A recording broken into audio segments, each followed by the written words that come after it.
The morning sun broke over Brisbane like a wound, splitting open across the sky. December 1942. The air tasted of diesel fuel and red dust, the kind that got into everything, your boots, your lungs, the creases of your hands. Captain Jake Dalton stood in the shadow of Hangar 7 at Eagle Farm Airfield, a cigarette burning down between his fingers. He didn't smoke it, just held it. Watched the ash grow longer, waiting to fall. Around him, the war moved in a rhythm he no longer belonged to. B-17 bombers taxied down the runway, their engines coughing black smoke into the pale Australian morning. Mechanics shouted over the roar. Supply trucks rumbled past, kicking up clouds that settled on everything like grief. Dalton was 38 years old. His hair had gone silver at the temples. His hands were scarred from 100 small burns, cuts from sheet metal, the price of working with machines instead of commanding them. He wore grease-stained coveralls, no rank insignia, no wings. Once he'd been somebody. Once he'd flown fighters off carrier decks, the Pacific stretching beneath him like hammered steel. But that was before he'd told a rear admiral that the Navy's torpedo doctrine was killing more Americans than Japanese, before he'd refused to apologize, before they'd stripped his commission and sent him here to the ass end of the world to fix other men's airplanes. The cigarette ash fell. Dalton ground it under his boot and walked into the hangar. Inside, the B-25 Mitchell waited like a patient animal. Twin engines, aluminum skin streaked with oil. It had been beautiful once, back in some factory in Kansas. Now it was just another bomber, just another machine that would drop its payload from 10,000 feet and miss by 200 yards. Dalton had watched it happen 6 months ago. June 1942. The memory played in his head every night, clear as film stock. 4 B-17 high over the Coral Sea, a Japanese convoy below, 8 transport ships fat with troops and supplies. The bombers released. Dalton had watched from his own aircraft, impotent, as every single bomb hit water. Columns of white spray erupting harmlessly between the ships. The convoy sailed on, untouched. Then the Zeros came. Lieutenant Tommy Pierce went first. His B-17 caught fire from the wing root, rolled inverted, spiraled into the sea. Dalton could still see Tommy's face through the cockpit glass, mouth open in a scream that never reached him over the radio static. 3 more followed. Young men. Boys, really. 22, 24 years old. Their mothers back home in Iowa and Tennessee still thought they were heroes. Dalton had landed that day and put his fist through a wall. When the medical officer asked why, he couldn't explain. Rage had a way of going silent when it got deep enough. Now he stood beside the B-25, running his hand along its nose. The metal was cool despite the heat. Through the hangar's open doors he could see other mechanics working, their voices echoing off the tin roof. They didn't talk to him much. The outcast. The washed-up Navy pilot who couldn't keep his mouth shut. He was okay with that. Footsteps behind him. Heavy boots on concrete. Dalton didn't turn. You planning to stare at it all morning, or you going to fix something? The voice belonged to Sergeant Rourke O'Malley, 35, built like a concrete block with hands like shovels, Australian, spoke with that clipped accent that made everything sound like a dare. He'd been assigned to Dalton 3 months ago, officially as an assistant mechanic, unofficially to make sure the disgraced American didn't cause more trouble. They'd become something like friends. I'm thinking, Dalton said. Dangerous habit. Yeah.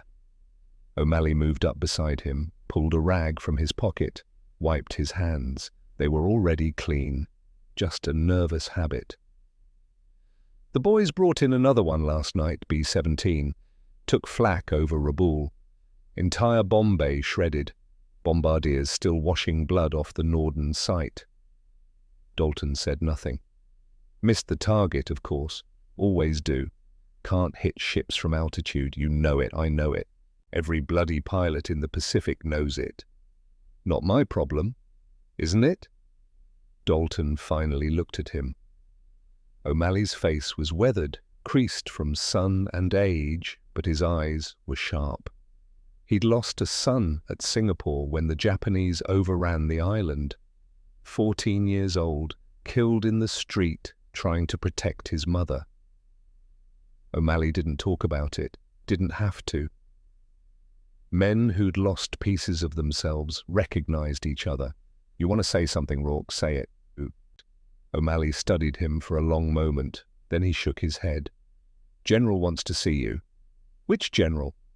The one who can still ruin what's left of your career. Dalton laughed, a short bark of sound. Can't ruin what's already scrap. Humor me, he's waiting in the ops shed. They walked across the airfield in silence. The sun climbed higher. Heat rippled off the tarmac. Somewhere in the distance, a B-25 was being loaded with 500-pound bombs, each one painted with messages for Hirohito. The ground crew laughed as they worked, making jokes Dalton couldn't hear. The operations shed was a tin-roofed shack that baked like an oven by noon. Inside, a single fan turned lazily, accomplishing nothing. Maps covered the walls: New Guinea, the Solomon Islands, the vast blue emptiness of the Pacific where men died in metal coffins and disappeared without trace. General Marcus Stratton stood with his back to the door studying a map. 52 years old, tall, lean, with the kind of face that looked like it had been carved from the same stone as Mount Rushmore. He'd flown missions in the First War, back when airplanes were wood and wire. Now he commanded the 5th Air Force, responsible for stopping the Japanese advance before it swallowed Australia whole. He didn't turn when Dalton entered. Captain Dalton, thank you for coming. Sergeant O'Malley made it sound mandatory, sir. Stratton allowed himself a thin smile. Did he? He turned now, holding a folder marked "Classified" in red ink. How much do you know about our supply interdiction efforts? Enough to know they're not working. Direct. I appreciate that. Stratton crossed to a battered desk, spread the folder open. Black and white reconnaissance photos. Ships in formation. Intelligence intercepted radio traffic 3 days ago. The Japanese are moving a major convoy from Rabaul, 8 transport ships, 8 destroyers as escort, estimated 6,900 troops and supplies bound for Lae, New Guinea. He looked up. His eyes were grey, cold as winter. If those soldiers land, Captain, they will reinforce the Japanese garrison. Our boys will have to dig them out of the jungle one at a time. The butcher's bill will run into the thousands, American boys, Australian boys. Do you understand what I'm telling you? Dalton's jaw tightened. You want me to fix more bombers so they can miss more targets? I want you to tell me how we stop that convoy. The room went quiet. Even the fan seemed to slow. Dalton stared at the photos. Ships in neat formation. Destroyers like wolves guarding the herd. The Japanese Navy had been doing this for over a year. They were good at it. Disciplined, their anti-aircraft crews could fill the sky with steel. Their doctrine was proven. You can't stop them, Dalton said finally. Not with what we have. That's not acceptable. It's reality. High-altitude bombing doesn't work against moving ships. Torpedoes are too slow and too easy to shoot down. You send B-17s, they'll drop their payload into the ocean and lose half their planes to zeros. That convoy will sail into Lae, and 6,900 Japanese soldiers will walk off those ships ready to kill our men. Stratton's expression didn't change. So we do nothing. I didn't say that. Then what are you saying? Dalton turned away, walked to the map on the wall. The Bismarck Sea. A stretch of water between New Britain and New Guinea. The convoy would have to pass through it. Open water. No place to hide. His mind was already moving, seeing it. Not the way it was, the way it could be. The problem, he said slowly, is that we're fighting the way they expect us to fight. High altitude. Long range, precision bombing that isn't precise. They've built their entire defense around it. And what if we don't fight that way? Stratton moved closer. I'm listening. Dalton pointed to the map. The convoy will be here, in the Bismarck Sea, March 3rd. 72 hours from now, they'll have air cover from Rabaul. They'll have their destroyers in a protective ring, every gun pointed up, watching for bombers at 7,000 feet. So how do you hit them?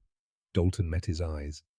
You don't hit them from 7,000 feet, you hit them from 50. The silence stretched out. O'Malley, standing in the doorway, let out a slow breath. Stratton's face gave nothing away. That's suicide. It's the only way. You fly that low, every gun on every ship will tear you apart. Not if you're moving too fast, not if you turn the bomber into the weapon. Explain. Dalton walked back to the B-25, tapped its nose. This aircraft, we strip the bombardier's compartment, rip out the Norden sight, the glass nose, everything. Then we mount machine guns, not 2, not 4, 8. Stratton's eyes narrowed. 8 50 caliber guns. Browning M2S, 850 rounds per minute each. That's 6,800 rounds per minute total. Armor-piercing incendiary rounds. You come in low and fast, 50 feet off the water. The ships won't even see you until you're on top of them. You open up with all 8 guns, and you don't stop firing. You shred the bridge, you kill the anti-aircraft crews, you punch through the hull, and then, while they're burning, you drop your bombs close enough to count the rivets. The general stared at him for a long time. You've thought about this? Every night for 6 months, since I watched Tommy Pierce burn. The Navy rejected your ideas before. The Navy wanted to keep doing things the same way. The Navy was wrong. Stratton picked up one of the photographs, studied it. If I authorize this, you'll have 72 hours to convert the aircraft, train the pilots, and coordinate the attack. I know. If it fails, those soldiers land. If it succeeds, you'll have invented a new kind of warfare. I don't care about inventing anything, General. I care about making sure our boys don't die because we're too stubborn to change. Stratton set the photo down, reached into his pocket, pulled out an envelope. Before you answer, Captain, you should read this. Dalton took it. The paper was expensive, official, Navy Department letterhead. He read it once. Then again. It was a conditional pardon. If Captain Jake Dalton successfully developed and executed a new anti-shipping doctrine, the United States Navy would restore his commission, reinstate his rank, and issue a formal apology for his dismissal. He looked up. You're bribing me. I'm offering you what you want, your name back, your honor. I don't want my name back. Then why did your hand just shake when you read it? Dalton crumpled the letter, let it fall to the floor. I don't do this for the Navy. I don't do this for honor. I do this because when I close my eyes, I see Tommy Pierce burning. I do this because somewhere in Iowa, his mother still thinks her son died a hero instead of a waste. He turned to O'Malley. Get your tools, Sergeant. We have work to do. O'Malley straightened. For the first time since Singapore, something like hope crossed his weathered face. You really think this'll work? No idea. But sitting here watching boys die definitely doesn't work. Stratton picked up the letter, smoothed it out, set it on the desk. 72 hours, Captain. Make it count. Dalton was already walking toward the hangar. The B-25 waited in the shadows, patient as death. By sunset, the nose section lay scattered across the hangar floor in pieces. Glass panels, steel frames. The Norden bomb sight, that precious piece of technology, sitting in a corner like discarded junk. O'Malley worked with an arc welder, sparks cascading in golden showers, the smell of hot metal thick in the air. They'd pulled steel plating from a wrecked P-40, repurposed it to reinforce the bomber's nose. The frame had to support the weight and recoil of 8 machine guns, had to hold steady while 6,800 rounds per minute tried to shake it apart. Dalton sketched calculations on a grease-stained notepad. Weight distribution, center of gravity, the equations were brutal. Add 500 pounds to the nose, the aircraft would pitch forward, become unflyable. "We need counterweight," he muttered. "Where?" O'Malley's voice came muffled through his welding mask. "Tail section. We can add ballast, redistribute fuel tanks. That'll change the handling." Everything about this changes the handling. They worked through the night. Other mechanics drifted over, curious at first, then drawn in. Word spread. The crazy American was building something. By midnight, 6 men were working on the aircraft. By dawn, 12. Someone brought coffee, someone else brought whiskey. Both got consumed in equal measure. The guns arrived in crates at 0600 hours, 8 Browning M2s, each one nearly 6 feet long, weighing 84 pounds. Beautiful machines, capable of punching through armor plating at 1,000 yards. Mounting them required precision. Each gun needed its own ammunition feed, its own charging mechanism. All 8 had to be wired to fire simultaneously from a single trigger in the cockpit. Dalton's hands bled from sheet metal cuts. O'Malley burned through 3 welding rods. Nobody slept. On the second day, they mounted the first gun, then the second. By the evening of the second day, all 8 barrels jutted from the B-25's nose like the fangs of some mechanical predator. Dalton stood back, studying it. The bomber looked wrong, unbalanced, dangerous. "She's beautiful," O'Malley said. "She's a monster." "Same thing, isn't it?" Test day arrived cold and grey. Morning fog rolled across the airfield, thick enough to taste. Dalton climbed into the cockpit, his hands slick with sweat despite the chill.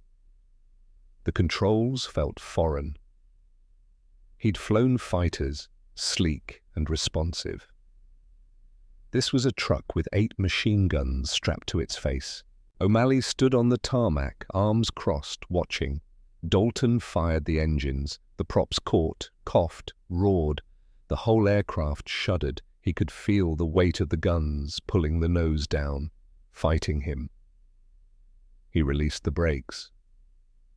The B-25 lumbered down the runway, struggling to gain speed. Dalton pulled back on the yoke. Nothing. Pulled harder. The nose lifted an inch, 2 inches, then dropped back. "Come on," he hissed through clenched teeth. 50 knots. 60. The end of the runway rushing closer. 70 knots. He pulled with everything he had. The bomber lifted, barely, wallowing into the air like a drunk trying to climb stairs. Every instinct screamed at Dalton to abort, to set it down before the whole thing came apart. But he kept climbing. At 500 feet, he leveled out. His hands ached from gripping the yoke. Sweat ran into his eyes. Below, the practice range, a wrecked freighter hull, half submerged in the shallows, the target. Dalton lined up his approach, pushed the nose down. The B-25 accelerated, the airframe groaning. 50 feet, 40, 30. The freighter filled his windscreen. He pressed the trigger. The world exploded, 8 guns firing simultaneously. The sound wasn't sound anymore. It was a physical force that hit Dalton in the chest like a fist. The recoil threw the nose up, violent, uncontrolled. The bomber pitched skyward, engines screaming. Dalton fought it, fought the controls, lost. The B-25 rolled inverted, diving toward the water. He yanked the yoke back, cutting the guns. The bomber shuddered, groaned, began to pull out of the dive. The ocean surface rushed past, close enough to see foam, then sky. Dalton climbed, his heart hammering against his ribs. He circled back toward the airfield, landed hard, the tires barking against concrete. When he climbed out, his legs nearly gave way. O'Malley ran up, face pale. "Jesus Christ, Jake, I thought you were dead." Dalton leaned against the fuselage, breathing hard. "The recoil, can't control it. So it doesn't work." "No." Dalton straightened, looked at the guns. "It works. We just have to make it work better." For the next 48 hours, O'Malley didn't sleep. He recalculated the mounting angles, reinforced the frame, added hydraulic dampeners salvaged from a wrecked B-24, adjusted the counterweight until his hands shook from exhaustion. Dalton watched, saying nothing, knowing that if this failed again, they were done. 71 hours and 30 minutes after General Stratton issued the order, Dalton climbed back into the cockpit. The fog had lifted. The sky was clean and blue. He took off smooth this time. The modifications had worked. The aircraft felt balanced, responsive. At the practice range, he lined up again. Same approach, same target. This time, when he pressed the trigger, the nose stayed level. 8 streams of fire converged into a single, roaring fury. Tracer rounds drew lines of light across the morning. Armor-piercing incendiary rounds hit the freighter hull at 2,900 feet per second. The effect was biblical. Steel shredded, the superstructure disintegrated, pieces of the hull simply ceased to exist, torn apart at the molecular level. In 8 seconds, Dalton fired 900 rounds. The freighter looked like it had been attacked by a saw blade. He pulled up, circled. Below, the wreck burned. O'Malley's voice crackled over the radio. "Hammer, you seeing what I'm seeing?" Dalton stared at the destruction, at the thing he'd created. "Yeah," he said quietly. "I'm seeing it." When he landed, General Stratton was waiting on the tarmac. The general walked up to the aircraft, stood looking at the 8 gun barrels, reached out, touched one. His hand came away black with powder residue. "Captain," he said, "you just changed the war." Dalton climbed down. His ears were still ringing, his hands still shaking. "When do we go?" Stratton checked his watch. "The convoy leaves Rabaul at dawn. You'll intercept them over the Bismarck Sea at 1000 hours, March 3rd. That's 36 hours from now." "We'll be ready." "I hope so, because if this fails, 6,900 Japanese soldiers land at Leh, and a lot of our boys die digging them out." Dalton nodded, turned to walk back to the hangar. Stratton called after him, "Jake!" Dalton stopped. "Tommy Pierce, the others, they didn't die for nothing. Not anymore." Dalton didn't turn around. Couldn't. His throat had gone tight. "Yes, sir," he managed. That night, he sat alone in the hangar. The B-25 loomed in the shadows, its 8 guns catching the dim light. Outside, mechanics were already converting 10 more bombers to the same configuration. The sound of welding, of hammers on steel, of the industrial symphony of men building weapons. Dalton pulled out a photograph from his wallet. Tommy Pierce, grinning in his flight suit, 22 years old, from Iowa, wanted to be a teacher after the war. "We're going to make them pay," Dalton whispered to the photograph. "Every last one." He didn't sleep that night. 36 hours until the Bismarck Sea. 36 hours until the world learned what 8 machine guns could do to 16 ships. 36 hours until Captain Jake Dalton stopped being an outcast and became something else entirely. Something the Japanese would learn to fear. Something he would spend the rest of his life trying to forget. The 36 hours passed like a fever dream. Dalton stood in the pre-dawn darkness of March 3rd, watching 11 B-25 Mitchells lined up on the tarmac at Port Moresby.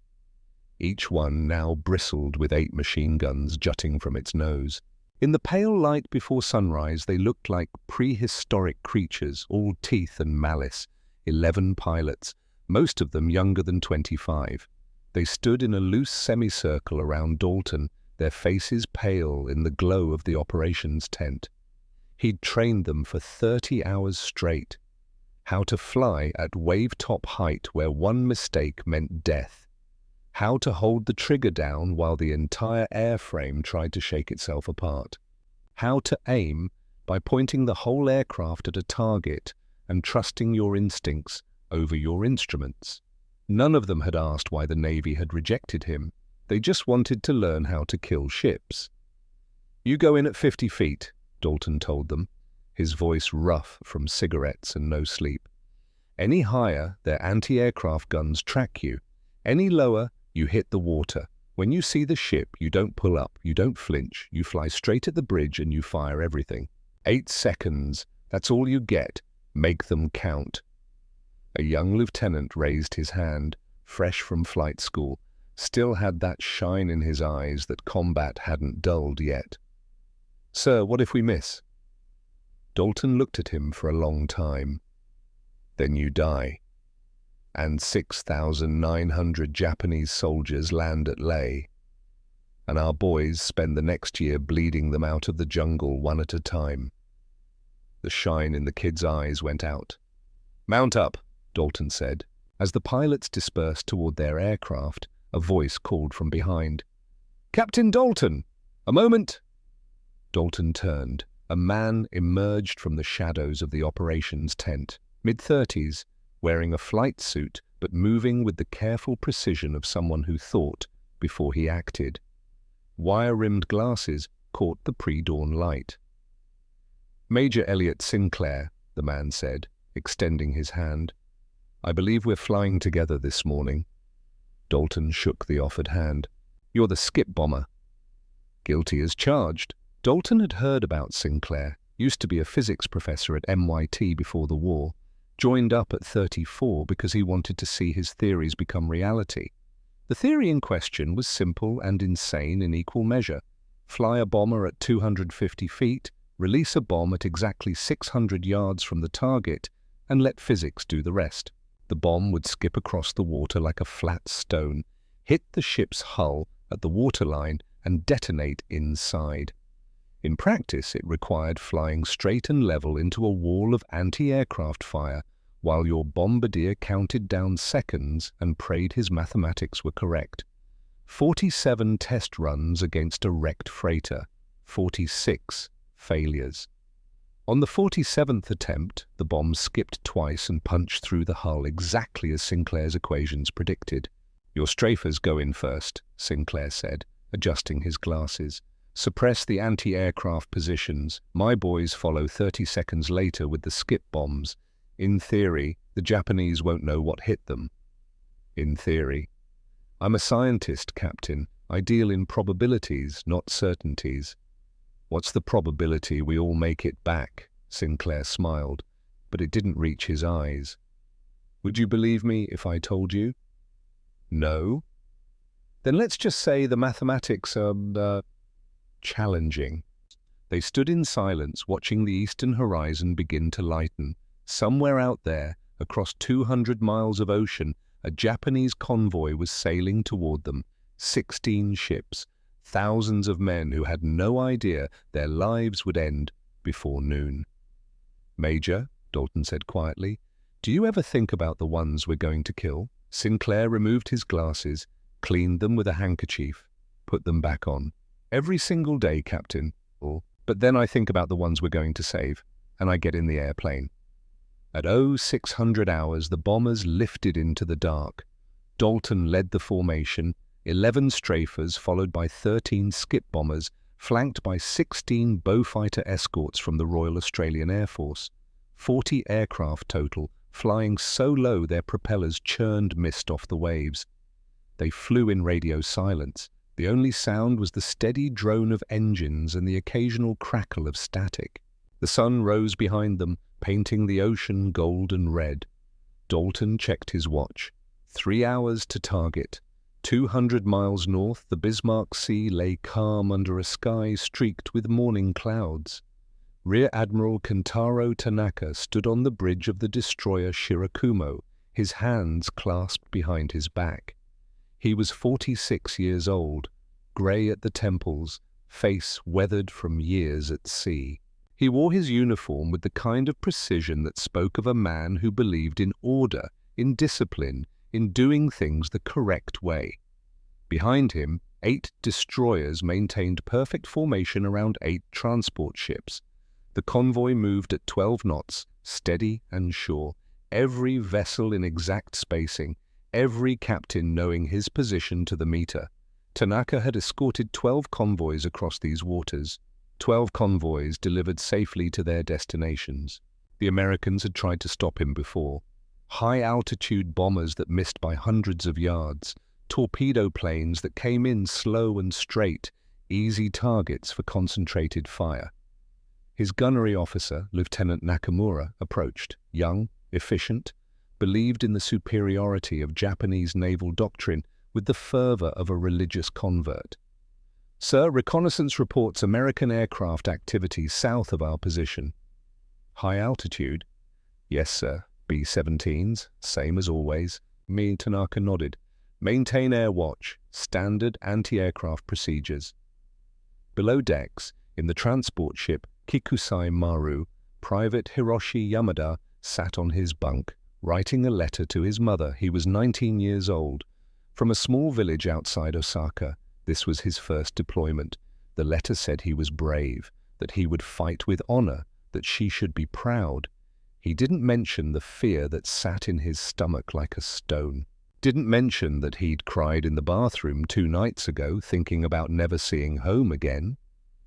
He folded the letter, tucked it into his shirt pocket, next to the paper crane his little sister had made for good luck. The ship rocked gently beneath him. The engines thrummed. Everything felt normal. At 0900 hours, Dalton's radio crackled to life. "Lead, this is Eagle Eye. I have visual on the convoy bearing 320, range 50 miles, 16 ships, formation Alpha. No sign they've detected us." Dalton keyed his mic. "Copy, Eagle Eye. All units. Maintain current altitude. We go in exactly as briefed." His hands were steady on the controls, his breathing even. But inside, something cold was spreading through his chest. In 1 hour, he would kill more men than he'd killed in his entire life. He thought about Tommy Pierce, about the 4 other pilots who'd burned because the Navy was too stubborn to change. The cold feeling solidified into something harder. At 0950, 8 B-17 bombers appeared at 7,000 feet above the convoy. On the Shirakumo's bridge, alarms blared. Tanaka watched through binoculars as the American bombers approached in formation, high and slow and predictable. "All batteries, prepare to fire," he ordered. Every destroyer in the convoy elevated its anti-aircraft guns. 25mm cannons, trained crews who'd practiced this drill 100 times. The B-17s released their bombs. Tanaka watched them fall, watched them miss. Columns of white water erupting harmlessly between the ships, exactly as they always did. He lowered his binoculars, allowed himself a small smile. "The Americans do not learn," Lieutenant Nakamura said. "No," Tanaka agreed. "They do not." That was when someone on the port watch shouted, "Contact! Low on the horizon! Multiple aircraft!" Tanaka spun, raised his binoculars. At first he thought they were birds, dark shapes skimming the water, so low they were almost invisible against the ocean's surface. Then his mind made sense of what his eyes were seeing. Bombers, dozens of them, flying at wave-top height, coming straight at the convoy at nearly 300 miles per hour. "All batteries, Ito," he screamed. "Depress fire, target low aircraft." But the guns were pointed skyward. The crews scrambled to traverse their weapons downward, precious seconds ticking away. The aircraft kept coming. Dalton saw the convoy spread out before him like a painting. 16 ships in perfect formation. the morning sun glinting off their superstructures, men moving on the decks, tiny at this distance, just beginning to understand what was happening. "All strafers," he said into his radio, his voice calm. "Execute, attack, run. Select your targets. Fire at will." He pushed the throttles forward. The B-25 surged ahead, dropping to 30 feet above the waves. The destroyer Shirakumo filled his windscreen. He could see men on the bridge, could see the flash of sunlight on binoculars, could see the exact moment they realized they were going to die. 500 yards, 400, 300. Through the glass, Dalton locked eyes with a man in an officer's uniform. The man's mouth was open, shouting orders no one would hear in time. 200 yards. Dalton pressed the trigger. The world became light and thunder. 8 Browning M2s erupted simultaneously, their combined roar drowning out the engines, the wind, everything. 6,800 rounds per minute, each bullet weighing an ounce, traveling at 2,900 feet per second. The bridge of the Shirakumo simply ceased to exist. Glass exploded inward, steel buckled and tore. The officer Dalton had seen, gone, erased. The entire superstructure shredded like paper in a hurricane. Dalton held the trigger for 8 seconds. 900 rounds. The tracers drew lines of fire through the morning air, converging on a single point of destruction. He pulled up hard, banking right, looking back. The destroyer was already listing. Black smoke poured from a dozen wounds. Bodies, or pieces of bodies, littered the deck. 11 more B-25s followed in sequence, each one selecting a target, each one unleashing the same brutal mathematics of destruction. The transport ship Kikusai Maru took the second strike. The strafer came in from the starboard side, guns hammering. The bridge disintegrated. The forward gun positions vanished in sprays of sparks and blood. Below decks, Private Yamada felt the ship shudder. Heard sounds he had no words for. Screaming metal, screaming men. Water began pouring through the bulkhead.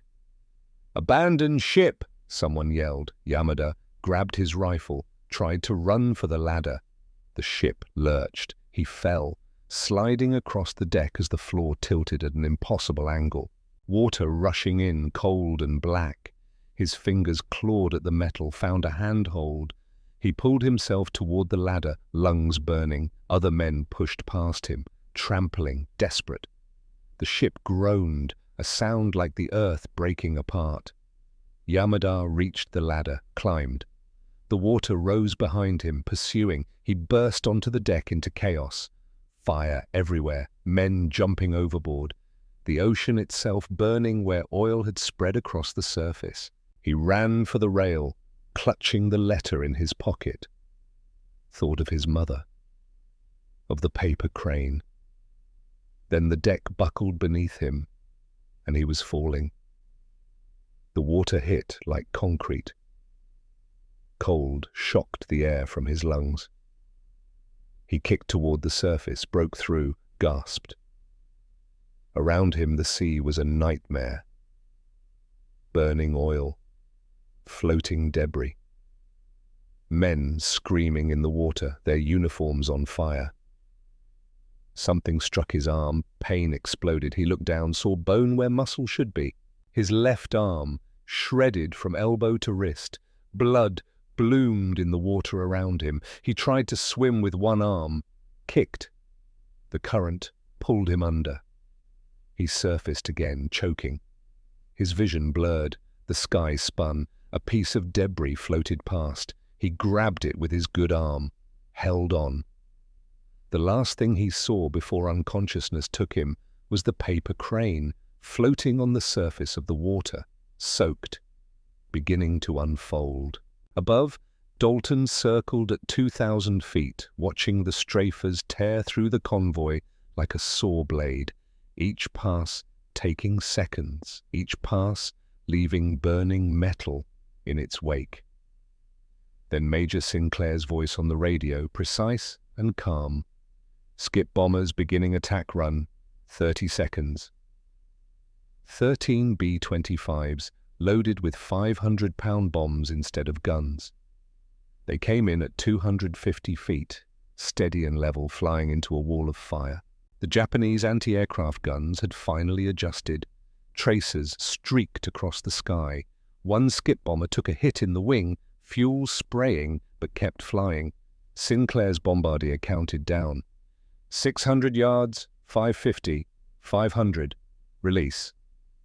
The bomb dropped, hit the water, skipped once, twice, disappeared against the hull of the destroyer Arashio.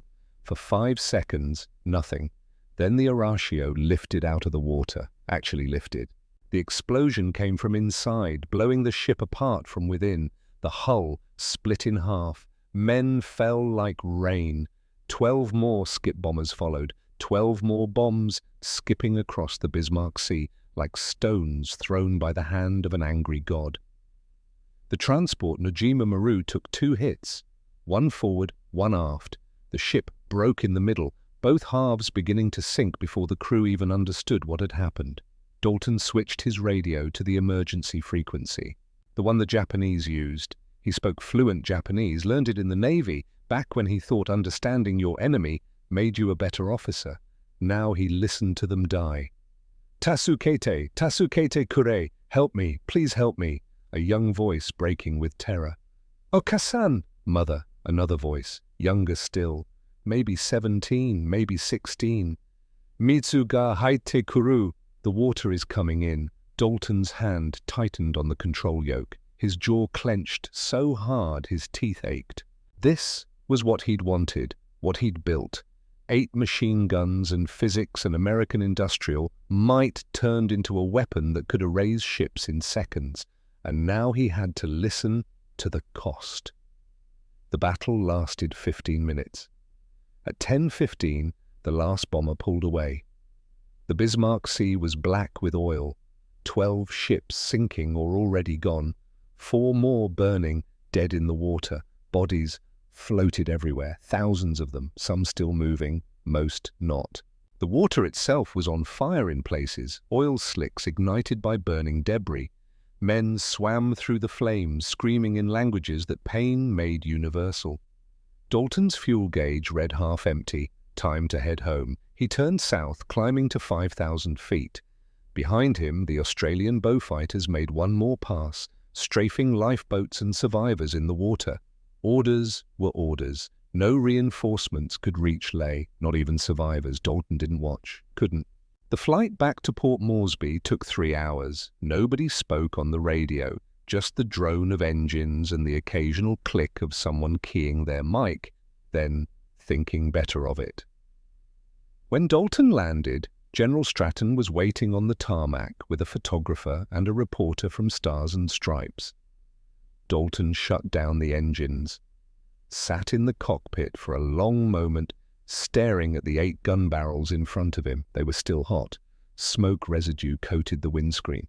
He climbed down. His legs felt like wood. Stratton approached, hand extended. "Captain Dalton, congratulations. Initial reports indicate total destruction of the convoy. This is the greatest victory against Japanese shipping in the history of the war." Dalton looked at the offered hand, looked at the photographer, the reporter, pen poised over his notepad. He walked past all of them, headed for the hangar. "Captain," Stratton called after him. Dalton kept walking. Inside the hangar, it was cool and dark, quiet. The smell of oil and metal, familiar, safe. He sat down on a workbench, put his head in his hands. That was where O'Malley found him 30 minutes later. The Australian sergeant carried 2 bottles, didn't ask permission, just opened one, handed it to Dalton, sat down beside him. They drank in silence. Finally, O'Malley spoke. "You all right, Jake?" Dalton laughed. It came out wrong, sharp and bitter. "I just killed 5,000 people in 15 minutes. How the hell should I be? You just saved 10,000, maybe more. I heard them on the radio, Rourke. I heard them calling for their mothers, kids, 17, 18 years old, same age as your son would have been. O'Malley's jaw tightened, but he didn't look away. My son died because soldiers landed where they shouldn't have, because convoys got through, that should have been stopped. And now I stopped one, with a weapon I built, with my own hands. That's right, you did. Does that make it better or worse? O'Malley drank, set the bottle down.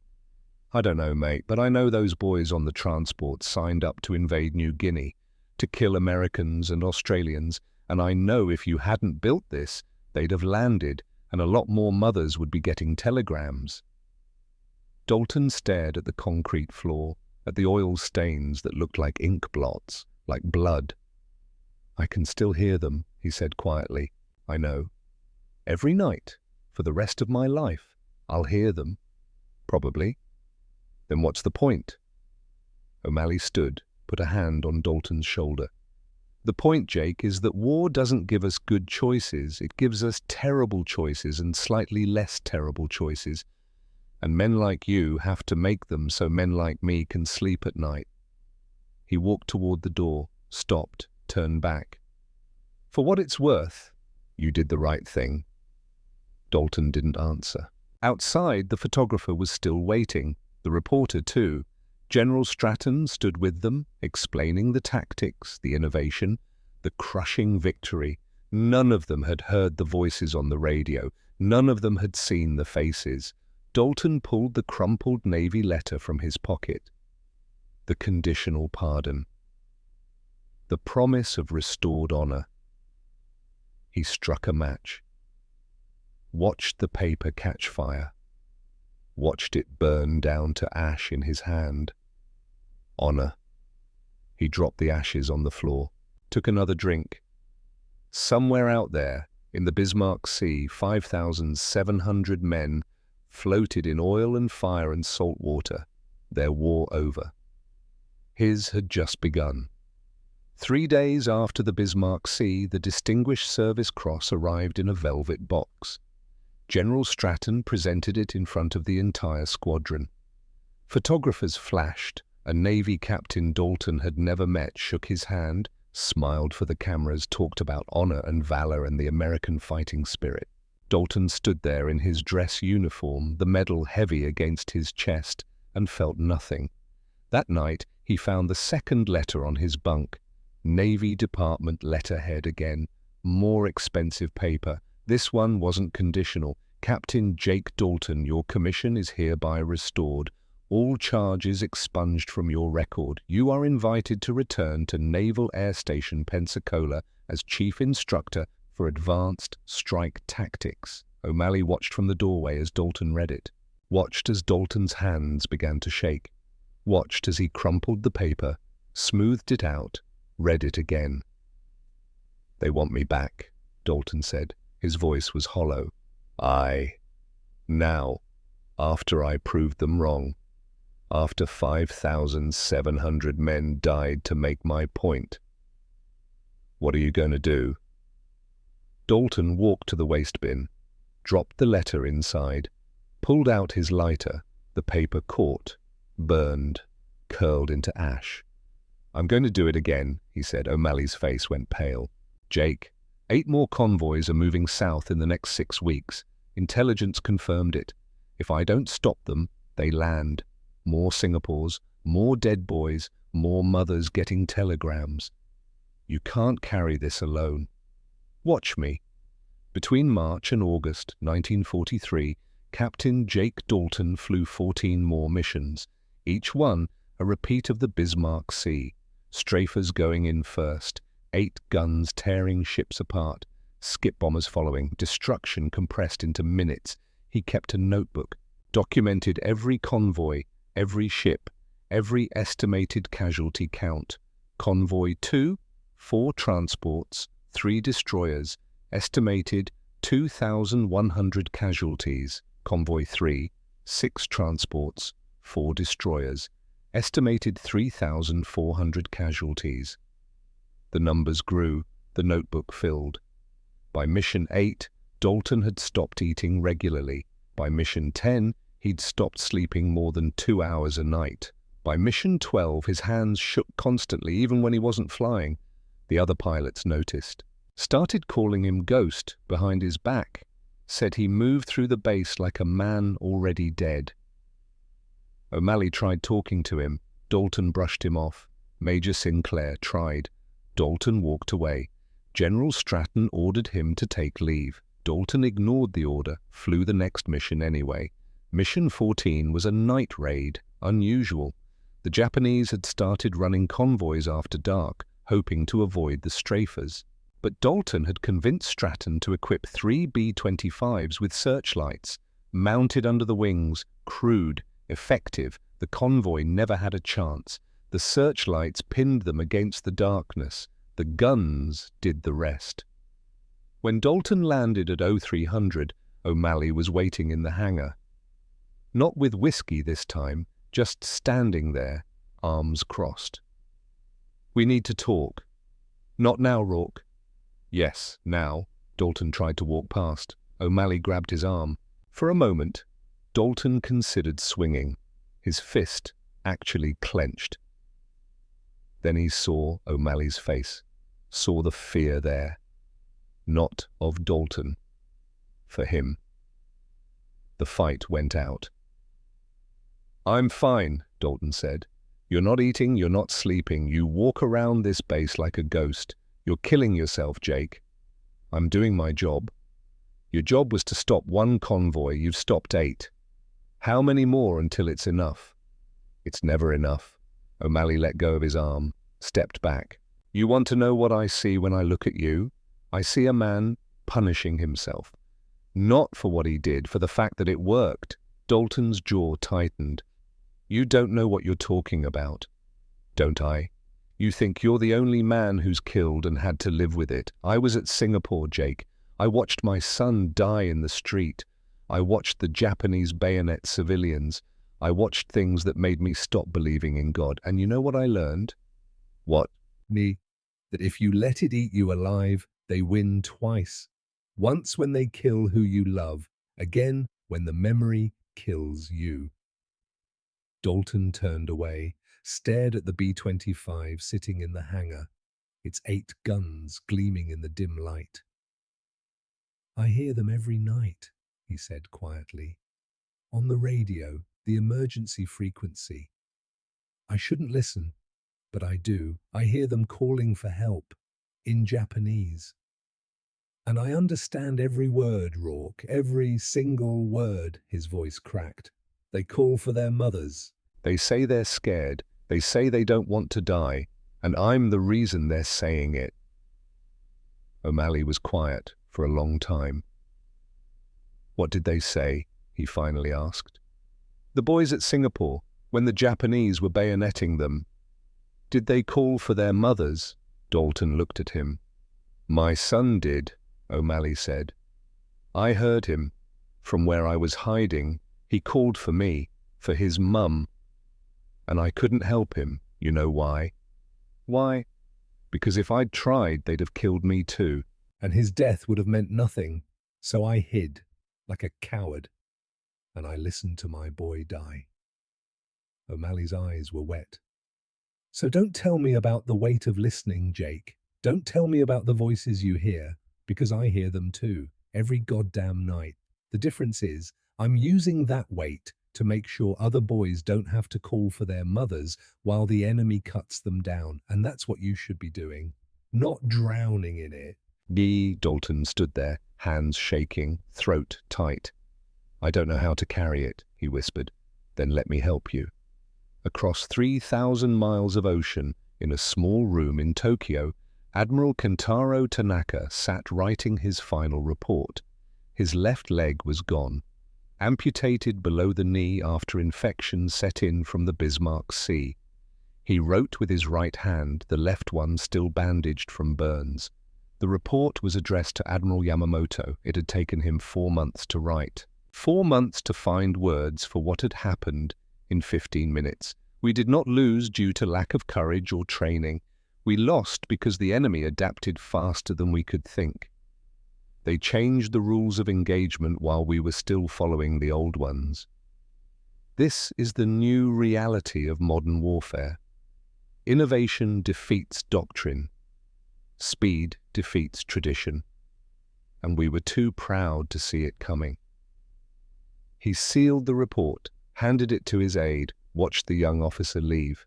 Tanaka would never command another convoy. They'd taken his rank along with his leg, given him a desk job, a pension, a quiet retirement at 46. He didn't blame the Americans for what they'd done. He blamed himself for not anticipating it. In his private moments, he thought about the man who'd built those 8-gun bombers, wondered if he slept at night, wondered if he heard the screams, wondered if victory felt like victory when you listened to men burn. 3 months after the battle, in a military hospital outside Tokyo, Private Hiroshi Yamada woke to find his left arm gone. He was 19 years old, one of 1,200 survivors pulled from the Bismarck Sea by Japanese submarines. They'd found him floating on debris, barely conscious, his arm shredded beyond saving. The doctors took it below the elbow, left him with a stump and phantom pain that would last the rest of his life. His right eye was gone too. Infection from seawater and oil. A nurse brought him the letter he'd written to his mother. Somehow it had survived, sealed in a waterproof pouch in his shirt. The paper was stained but readable. "Should I send it?" she asked. Yamada stared at it with his one good eye. Read the words about bravery and honor and fighting well. All lies now. "Yes," he whispered. "Send it." His mother received the letter 6 months later. By then, Yamada was back in Osaka, working in a factory with one arm, trying to forget the sound of water rushing into the ship's hold, the feel of his friend's severed hand in his grip, the sight of the paper crane floating on burning water. He never went near the ocean again. When he died in 1987 at 63, his daughter found the crane his sister had made. Somehow he'd kept it all those years, dried, brittle, unfolded and refolded 1,000 times. She placed it in his casket. The crane his American enemy had tried to burn finally came home. Admiral Yamamoto read Tanaka's report in his office at Combined Fleet Headquarters. Read it twice. Set it down with hands that had begun to show their age. "If this is accurate," he said to his chief of staff, "we no longer control the sea. Sir, every convoy route in the South Pacific is now within range of these strafer aircraft. We cannot defend against attacks that come at wave-top height. We cannot predict them. We cannot prevent them. We could modify our anti-aircraft. By the time we modify our defenses, they will have invented something new. This is what we're facing, an enemy that treats war as a laboratory, that improvises weapons in field workshops while we wait for approval from Tokyo." Yamamoto stood, walked to the window, looked out at the harbor. "Issue new orders. All major resupply operations will now take place at night. We will use smaller vessels, barges, submarines. We will call it the Tokyo Express." "And the troop transports, sir?" "There will be no more troop transports."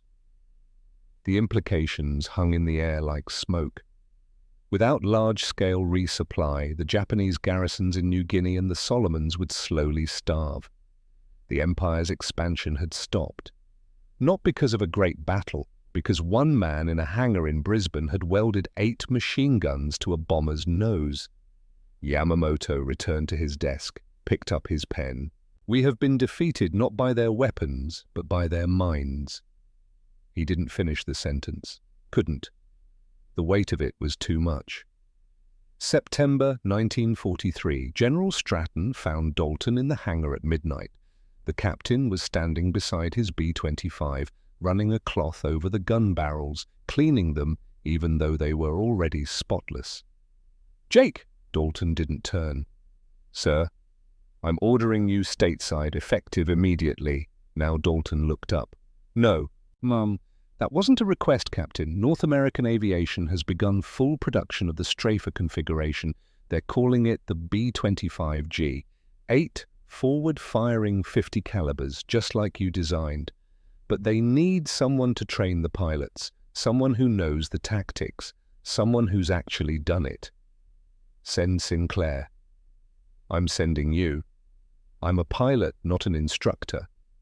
You're whatever I need you to be. Stratton's voice hardened. You've flown 14 missions in 6 months.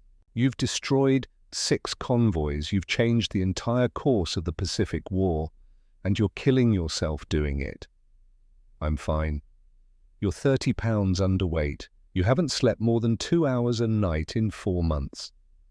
Your hands shake when you think no one's looking. And yesterday, you flew a mission with a fever of 102. Dalton's jaw clenched. Who told you that? Everyone told me that, because everyone here is worried you're going to die, Jake. Not from the Japanese, from yourself. Stratton walked closer. Go home. Teach the next generation. Make sure they use this weapon right. That's an order. Dalton stared at the guns. 8 barrels, each one responsible for thousands of deaths. I can't leave. Why not? Because if I stop, if I go home, then I have to think about what I did, what I built, and I can't. His voice broke. Stratton put a hand on his shoulder. Jake, you saved more lives than you took. You ended the war in the Pacific 6 months early, maybe a year. Do you understand that? I understand that I created a weapon that turns men into hamburger in 8 seconds. I understand that I'm very good at killing, and I don't know how to be anything else anymore. O'Malley's voice came from the hangar entrance. Then learn. Both men turned. The Australian sergeant walked forward, holding something in his hand, a photograph. He held it up. Tommy Pierce, smiling in his flight suit. 22 years old. This is why you started, O'Malley said. Remember? Because boys like this were dying for nothing. Because the Navy was too stubborn to change. You didn't build a weapon, Jake. You built an answer to a question written in American blood. He set the photograph down on the workbench. Now go home. Teach 300 more pilots how to use it. Make sure Tommy's death meant something. Make sure all their deaths meant something. He pulled out another photograph, laid it beside the first, the Bismarck Sea, burning, ships sinking. This is the cost. Don't ever forget it. Don't ever let anyone else forget it, but don't let it destroy you either. Because if you do, then the bastards who killed your friends win. And I know you too well to think you'd let that happen. Dalton looked at both photographs. Life and death. The question and the answer. He was so tired. How do I live with it, he whispered. One day at a time, O'Malley said. Same as the rest of us. December 1943. Dalton flew home, Naval Air Station, Pensacola, Florida. White sand, blue water, temperatures that felt like summer, even in winter. They gave him an office, a desk, a staff, 300 pilots waiting to learn from the man who'd changed aerial warfare. On his first day, he hung 2 photographs on the wall. Tommy Pierce, the Bismarck Sea. Every class started the same way. I'm Captain Jake Dalton. I'm going to teach you how to use the most devastating anti-shipping weapon ever created. 8 50 caliber machine guns that can destroy a destroyer in 10 seconds. Before we begin, I want you to understand something. He'd point to the photograph of the burning sea. That's what this weapon does. 5,700 men died in 15 minutes. Most of them were younger than you. They had mothers, sweethearts, dreams, and I killed them. Not the Japanese high command, not Tojo, me, with mathematics and machine tools and American ingenuity. The classroom would go silent.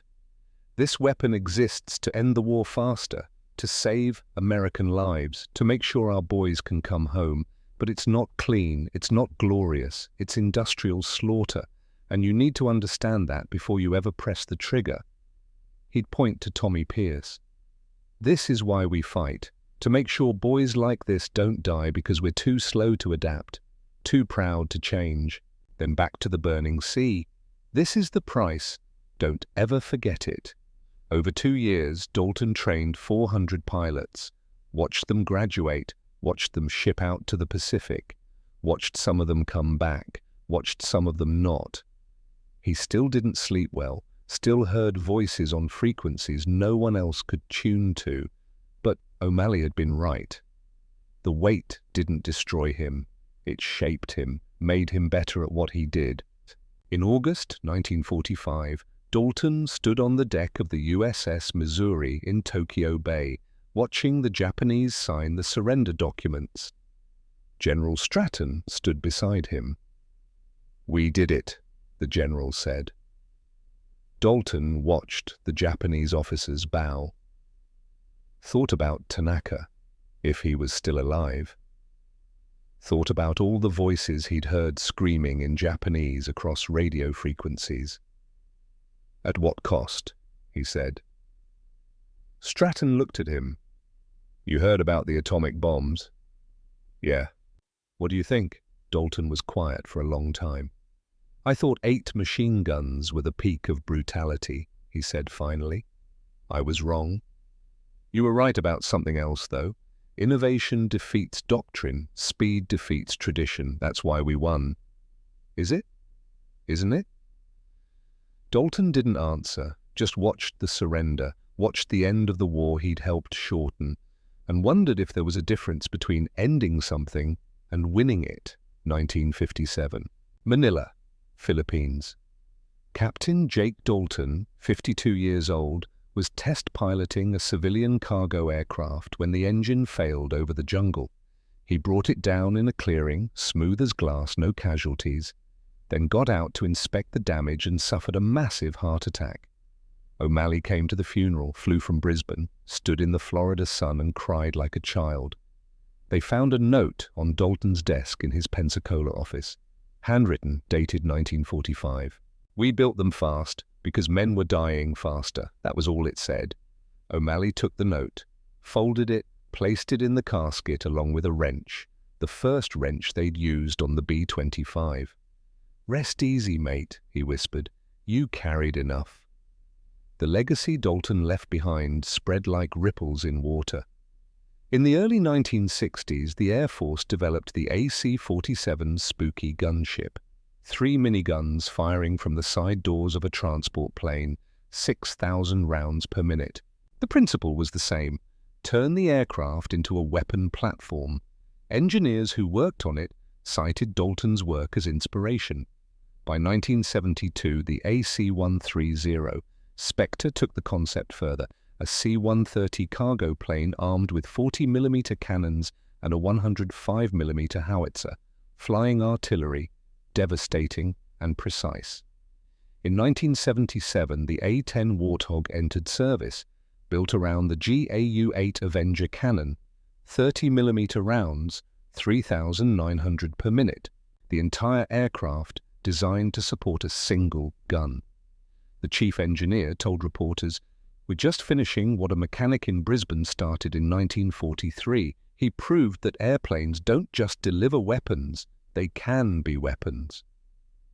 The lineage was clear, from Dalton's 8 machine guns to modern gunships, from improvisation in a hangar to doctrine taught at every Air Force academy in the world. Innovation that changed warfare forever. Innovation bought with 5,700 lives in 15 minutes. 2024, the National Museum of the United States Air Force. Dayton, Ohio. A B-25. Mitchell hangs suspended from the ceiling in the main hall. 8 machine guns protrude from its nose. A plaque beneath reads, "Captain Jake Dalton's Strafer," the aircraft that revolutionized anti-shipping warfare and shortened the Pacific War. March 1943, an old man stands beneath it, 95 years old, stooped, leaning on his grandson for support. He'd been one of Dalton's students. 1944, flew 23 missions, came home. "Grandpa," the boy says, staring up at the guns, "why did they need 8? The old man looks up at the aircraft, at the guns, remembers the sound they made, remembers the ships burning, remembers Captain Dalton standing in front of the class, hands shaking, teaching them how to kill efficiently. Because war doesn't give you good choices, son. It gives you terrible choices and slightly less terrible choices. Those 8 guns were less terrible than the alternative. Did they work? They saved 50,000 American lives, maybe more. Then Captain Dalton was a hero. The old man closes his eyes, hears Dalton's voice across 70 years. This weapon exists to save lives. But it's not clean. It's not glorious. Don't ever forget the cost. No, he says to his grandson, there were no heroes, just men doing terrible things for necessary reasons. But you stopped the war. We shortened it. There's a difference. The boy thinks about this. Was it worth it?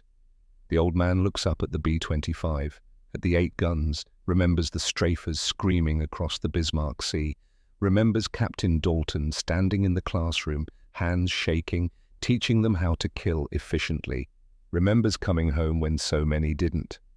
Ask me again when you're my age, man, he says. Maybe by then I'll know.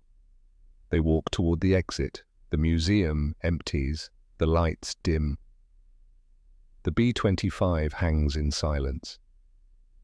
And somewhere in the darkness beneath it, if you listen carefully, you can still hear the rhythm of 8 machine guns firing in perfect synchronization, the sound of innovation, the sound of slaughter, the sound of men like Jake Dalton who changed the world and paid for it in sleepless nights and voices they could never silence. 6,800 rounds per minute, 15 minutes of hell, a lifetime of wait, the math that ends wars, the cost that never does.